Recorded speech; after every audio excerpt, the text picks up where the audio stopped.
And I would like us to go to the next session, which is going to be handled by Dr. Justine Chinoperekweyi. Once again, Justine is the Director, Center for Organization and Leadership Development. Dr. Justine, are you ready for us, or we should go ahead and start bombarding Dr. Sito with our questions? Are you ready for us? Sure. We can go ahead. Just to manage time as well, for the sake of Joanne. Yeah. She was supposed to be starting now, but we are lagging behind, so it's fine. Okay. Thank you so much, Maureen, and thank you so much, Dr. Stolle, for that presentation, which covers the common challenges that we face in publishing. And to put this in context, I see we have colleagues who are involved in writing books, and colleagues who are also involved in writing articles, maybe for newspapers and for magazines. The issue is targeted at scholar-practitioner articles. And these are articles that we can easily use in practice. And from the context of economic transformation, scholar-practitioner articles or scholarly practitioner articles have that depth of truth and the depth of insight that we can apply in organizations going into the future. So we live in an economy where economic transformation is one of the fundamental objectives, and research and development is important in that respect. And we have seen a lot of people publishing books, a lot of people are involved in writing articles, and immediately they call themselves authors. And everyone you see today is an author, just because the publishing process has been loosened and there is no value in terms of what we are now publishing. So this whole discussion should get us to a point where we produce articles or we produce books that deliver truth, books and articles that restores the dignity of creation. And that is what research is all about, restoring the dignity of creation. And talking from the point of view of Zimbabwe and most other economies, they are pursuing the innovation and industrialization agenda. And these agendas require us to write articles that are embedded in truth, articles that are embedded in coherence and knowledge innovation. If we rely on newspaper articles, if you give a person like me to write a newspaper article, I just need to sit in an hour and I can write an article that will be published in the newspaper tomorrow. And these articles are interesting to read, but they do not bring value to economic transformation. These articles, a lot of people read them today and tomorrow they forget about them. But now when we are talking of the scholar practitioner articles, when we're talking of articles that adds value to human life, we need articles that are embedded in that evidence-based practice, scientific articles. That's why we have to go through a rigorous process of peer review of these articles. But a newspaper article, nobody reviews this article. And most newspapers will be calling on for these articles. But we need research and development that moves our organizations forward. We need research outputs that adds value to society. And how do we go about it? We have to go through the entire peer review process. And I'm not going to touch on that. I understand Joanne is going to be discussing that aspect. So it is important to understand the goals of scholarship and how it should be valued, so that when we move out and we publish articles that are embedded in that understanding of what scholarship is about. Dr. Chichetu spoke about knowledge, understanding, and wisdom. And most of our articles, or articles that leads to that economic transformation that adds value to society, should be embedded in the goals of scholarship. And an article by Oliver in 2010 recommended a more overt debate about how we value our work and more ontological empathy towards each other's research. So if we are to produce articles that adds value to our communities, to our societies, to our organizations, it needs to be embedded in the values of scholarship. So the question is, what do we think scholarship is? What do we think it should be? And how should we make it what it should be? Because now we are living in a world where everyone is publishing articles. Everyone is writing articles. And there are a lot of what are called predatory journals. They're always calling for people to publish. You pay them $100. In 2 days' time, your article is published. And people go out there calling themselves authors or published authors in this particular process. So the credibility of research is being lost because people are ignoring the fundamental values of scholarship. And the discussion we are having here is to try to bridge that gap of credibility in research and ensure that we publish articles that are embedded in the fundamentals of scholarship. Scholarship is about discovery, knowledge innovation, finding truth. Scholarship is about integration, the different fields of study, the application of what we have discovered. It is about teaching and learning, and it is about practice. So when we write articles, our articles should cover most of these elements. Scholarship of discovery, did we discover anything new? Scholarship of integration, are we integrating the different information that is available in order to lead us to truth? Scholarship of application, are we applying what we have found out? And how can people use the article that we have published? Joanne is going to talk about the Organization Development Journal. One of the fundamental requirements is to produce insights that people can actually use in their workplace. That is the application of articles. And teaching and learning, our articles should teach people on how to lead transformation and also the practice aspect of it. So how do we look at whether our articles or our scholarship is of value? Number one, we need to look at the value of more programmatic and team-based research. To what extent did we engage different stakeholders in order to discover new knowledge? Is it evidence-based?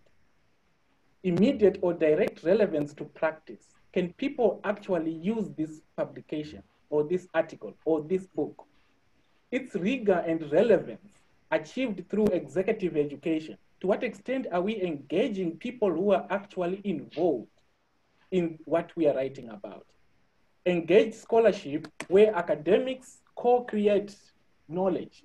To what extent is this article a result of co-creation of different scholar practitioners?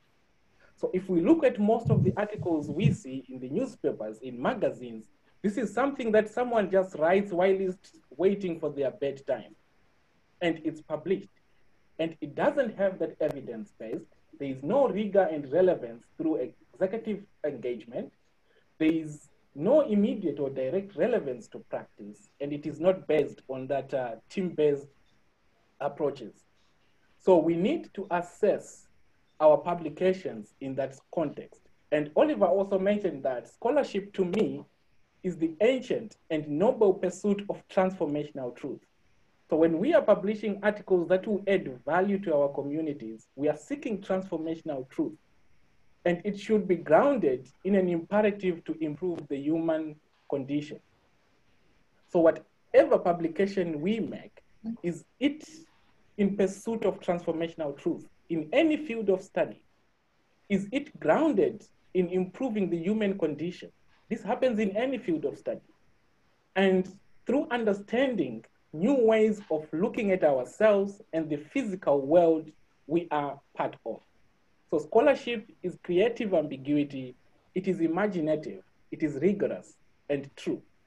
And this is what makes scholar practitioner articles or scientific articles unique in the ability to apply them in different organizations. So scholarship is the telling of a previously untold tale. And we find a research by Ioannidis in medical journals, and he said most research findings are false for most research designs in most fields. People are publishing articles, but he indicated that most findings are false for most research fields. And why is that happening? it is because of the credibility issues that we find in organizational research, where people are just focusing on publishing for namesake. Because tomorrow, if I call myself an author, my perspective changes. So people just want the name of being a published author. People just want to be said they have published 100 articles. And this is what is valued in most circles of society today. And research is now contaminated with the prescription for research to be interesting, while eliminating philosophical quality and transformative value. We have people here who are involved in training the learning and development industry. Research is of paramount importance because whatever we go in the training rooms to train comes from research. But if the research is contaminated just for that prescription of it being interesting, it's not going to add value to our training rooms. There are certain common terms, management funds, that people want to write about. Today, if someone is writing an article, they want to write about corporate agility, they want to write about acuity, they want to write about the being strategic. These are common terms that are there, but are they adding value to the organizations that we have? So we have credibility issues in organizational research where we see a lot of questionable research practices. And these are some of the issues that the peer review process look at and address. Most journals solicit for publications, and they are predatory journals. They just want publication, and you have to pay for these publications, and the article is published overnight or within 2 days. There is commercialization of research where people get value from whatever they publish. It could be promotions in academic institutions and just getting a lot of articles. Gaming of the publication process without following the proper process, people just publish articles. And for the record, my first article with Organization Development Journal, I remember submitting my email to Joanne on the 21st of June, 2019. And the article was published in July of 2020. That's 12 months of peer review process. And if I'm going to show you evidence, you would see more than 10 emails back and forth with the reviewers. The second article I wrote, I saw Kurai is here. We collaborated on writing this article. It took time and a lot of feedback coming in. And feedback, as Dr. Stolle indicated, doesn't mean your article is bad. Feedback means there is room for improvement, and we need to ensure philosophical quality and transformative value. So proper review process takes that much time, 12 months of rigorous peer review process, dealing with 2 reviewers, giving you feedback back and forth. So we see people involved in data fabrication, falsification, and plagiarism. If there is no peer review process, these things are not going to be identified. If we look at where we publish most of our articles, there is no peer review process, and there's a lot of fabrication of data, there's a lot of falsification, and there's a lot of plagiarism in these publications. And it contaminates the whole issue of research adding value to societies.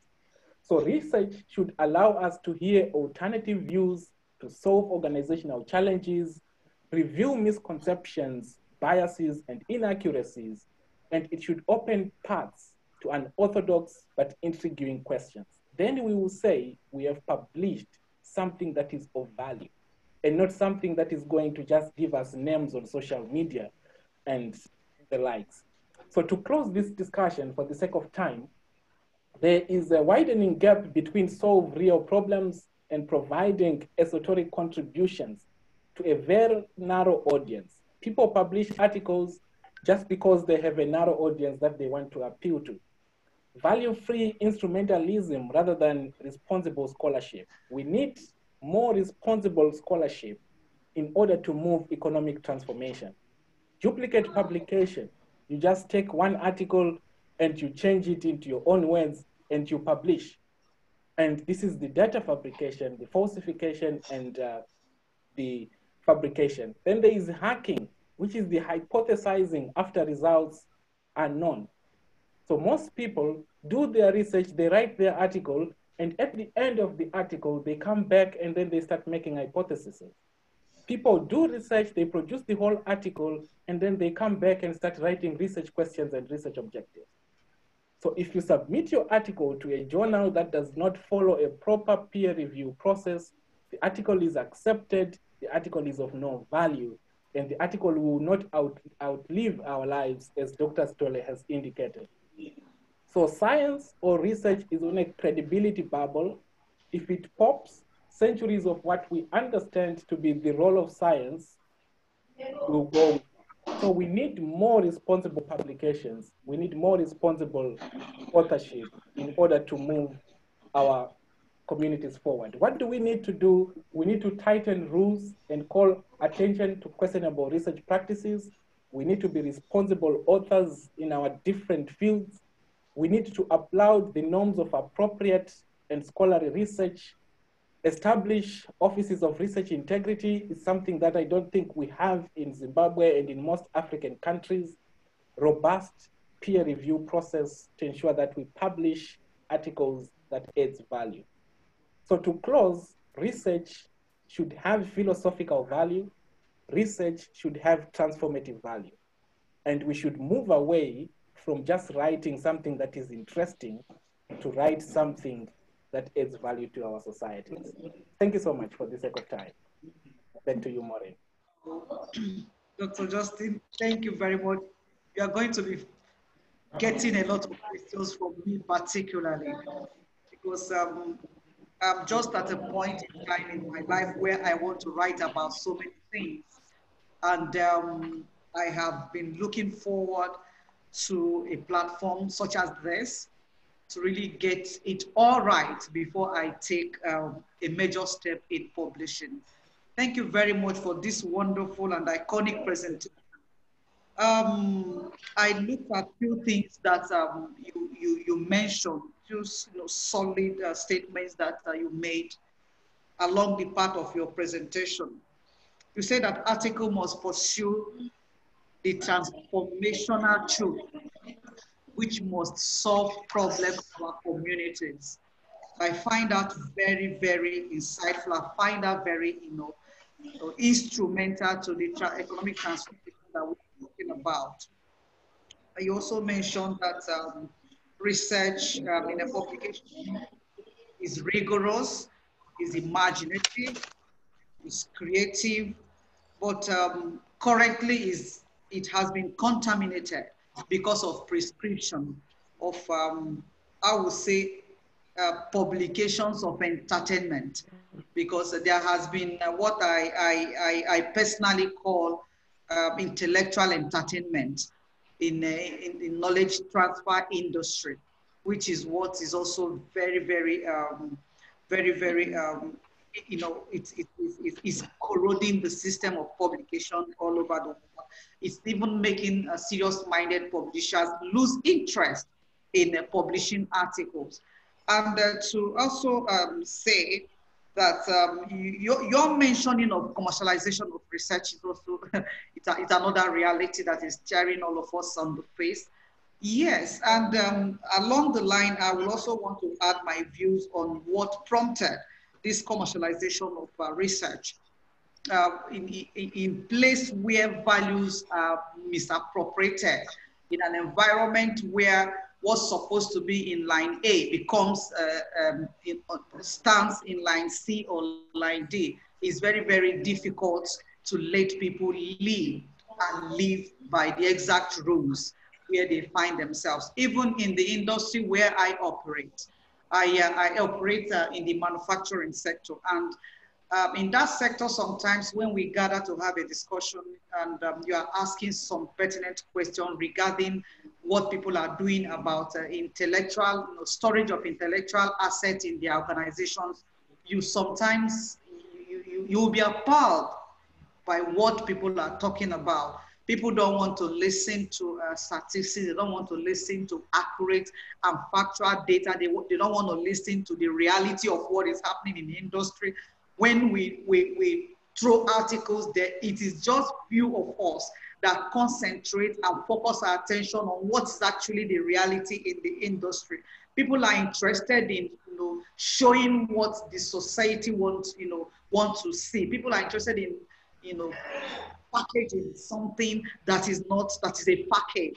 And to me, as a knowledge transfer enthusiast and expert, I find that very, very debilitating in the process of actually, you know, attracting transformation in any sector for that matter. So this is a very important information and brief you have given to all of us. And we will be moving along and asking necessary questions. And we do believe that after this conversation, we will go out there and begin to talk to people, begin to impact, you know, scholarly operations, especially in the industries where we operate, so that in due time and at the appointed time, we can all come out and say that we've done something, you know, very credible, we've done something very tangible, and we have made contributions to sanitizing the publishing industry. Thank you very much, Dr. Justine.